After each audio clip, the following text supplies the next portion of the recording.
Hey, it's Atheist Guy here. So, video response to Shawn, aka VFX. Hey, an early Christmas present for atheists. So let's get stuck into it. By the way, before I do actually start, Shawn, feel free to make a video response to this. So yeah, you say that there is a philosophy of atheism known as naturalism. First of all, philosophy of atheism. Atheism is a statement of lack of belief, therefore there is no philosophy attached to it. Second of all, at no point in your video do you define what naturalism is. The definition I found was that naturalism is the idea that the natural universe is ruled by the laws of nature. This at no point says anything about the supernatural, whether it exists or not, and it says nothing about what is outside the universe, whether it's there or not. So that's pretty much your video debunked. But I'll go on. You love quoting the scientific method, as you put it, which is to observe, test, and repeat. If I found a murdered body with a knife and blood beside it, and a man covered in blood, and his fingerprints on the knife, and he sort of sent this person threatening messages and said they were going to kill them, that's a good reason to suggest that he murdered her with the knife. Doesn't prove it, but you know, I don't need to kill someone else to prove it, and I don't need to have observed it to prove it. Yes, you make a statement that our senses are limited to what is inside the known universe, inside the little circle. Not quite true. Our senses are even further limited than that. EM spectrum, we can sense this much of it. All sound, we can hear this much of it. Stuff like that just keeps going. We can't detect smells that sharks and dogs can. But yeah. Also, you say that we need to be outside of the box in order to sort of make any sort of assessment on what's happening inside the box or inside the circle. What? I can be in a boxing ring, getting the living daylights knocked out of me, and I can tell that the person is punching me and that I am losing the fight. I do not need to be outside of the ring to go, he's losing, and dying by the looks of it.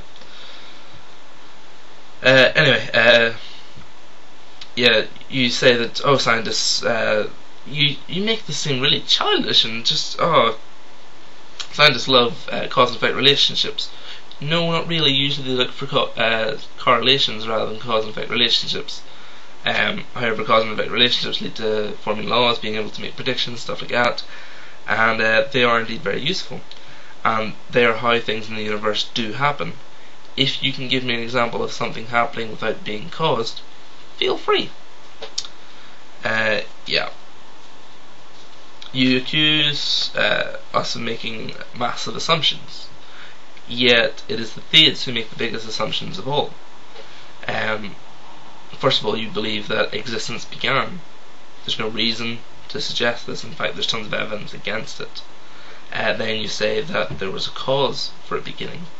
Then you say that this cause was a being, that the being was intelligent and complex, that this complex intelligent being is eternal, that this complex eternal being listens to prayers, blah blah blah blah, and all that sort of stuff, and there's no reason to suggest any of this.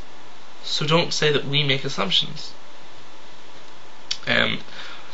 Yeah, YouTube search or Google search Hubblecast.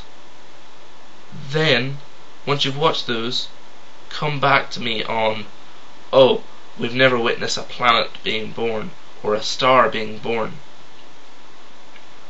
Anyway, because if you think that, you end up making stupid comments like this. Stars, planets and life make up 99.9% of the natural world. Your words, not mine. First of all, stars don't make up a world. I'm guessing you meant universe. And second of all, 99.9% of the universe is empty space. But anyway, yeah, if in fact you were referring to the fact that the cause is not of existence but of the universe, the current state of the universe, then you're referring to the Big Bang, which happened 13.7 billion years ago. Before that, there was the singularity. Before the singularity, we have no idea. But no, the Big Bang did not come from nothing, and the Big Bang was not the start of existence, just as we know it.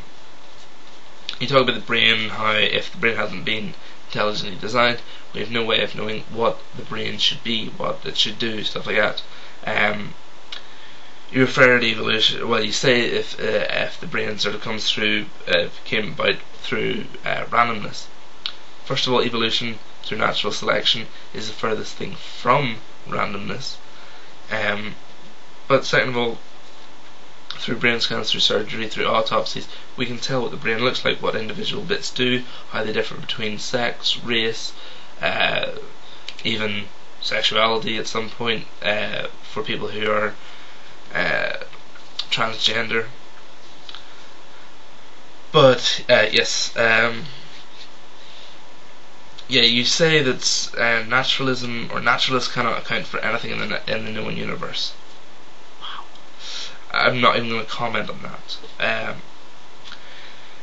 You say that, scientists say that they look under the microscope and say, oh look, Moses didn't speak to God. Two reasons why people would actually say that. Of course they wouldn't look through a microscope, you're just making this seem idiotic. Two reasons why people would say that. One is that people assume that there is no God, because there is no evidence for one. In fact, there is tons of evidence against one.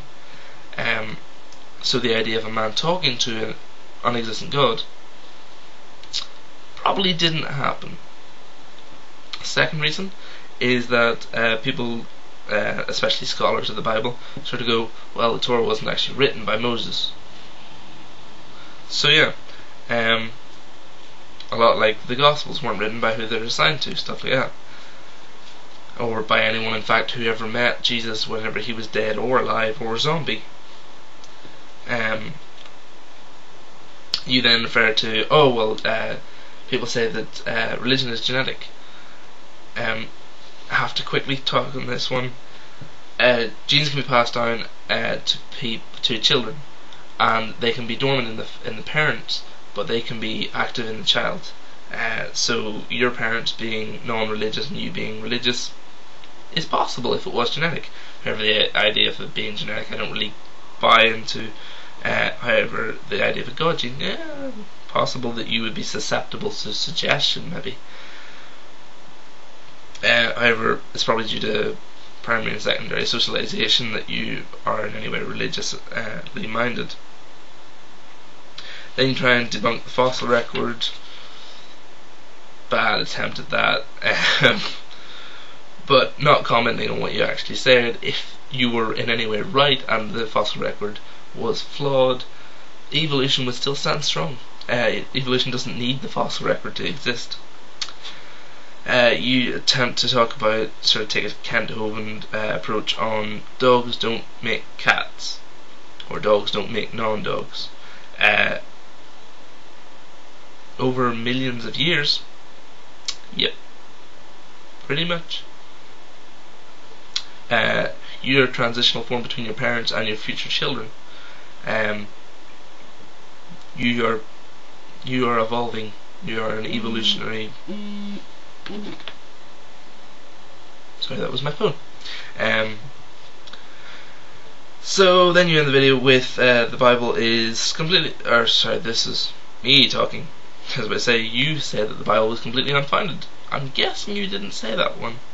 But no, you end up talking about the Bible. The Bible is completely unfounded, unsupported by any evidence or any other records. There are no records for Christ outside of the Bible. And those that do exist are highly debated on their validity. Things like the Exodus, Nazareth existing before Jesus was dead, all these things, all false. The Gospels, stuff like that, false. Okay, so you end the video with saying you have scientific empirical evidence for Jesus, that he is God and that he came back from the dead. Really? If you have any of those, you should probably give that to someone, because you would be the first person. Okay, everybody comment, rate, subscribe, and to VFX, Shawn, feel free to respond. See you guys later.